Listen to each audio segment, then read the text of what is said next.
Pengakuan lengkap Tubagus Jody sopir Vanessa Angel dan Bibi, mengantuk hingga membanting setir mobil lalu menabrak.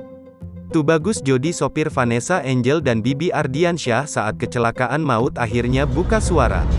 Tubagus Jody memberikan pengakuan lengkap soal penyebab kecelakaan. Tubagus Jody mengatakan, kecelakaan terjadi lantaran dirinya sebagai sopir mengantuk hingga membanting setir mobil lalu menabrak. Pengakuan ini diungkapkan Tubagus Jody saat ditanya oleh pihak polisi usai terjadi kecelakaan. Tubagus Jody bersama Siska dan Gala jadi korban selamat atas kecelakaan tunggal tersebut.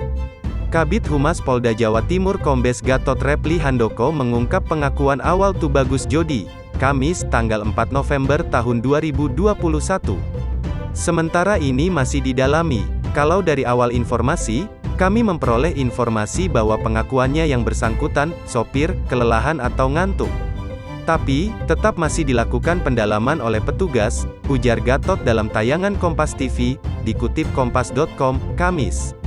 Saat dihubungi terpisah, Gatot menjelaskan bahwa kondisi jalan tol lurus tanpa belokan dan tak ada gelombang.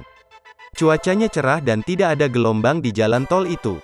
Pengakuan awal sopir dalam keadaan lelah, jadi terjadilah kecelakaan itu, kata Gatot Reply saat dihubungi.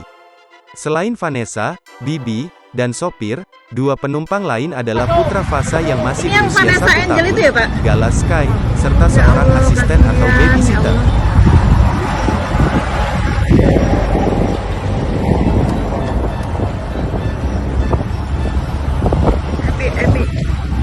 Allah, innalillahi wa inna ilaihi raji'un. Ya Pak, benar Pak.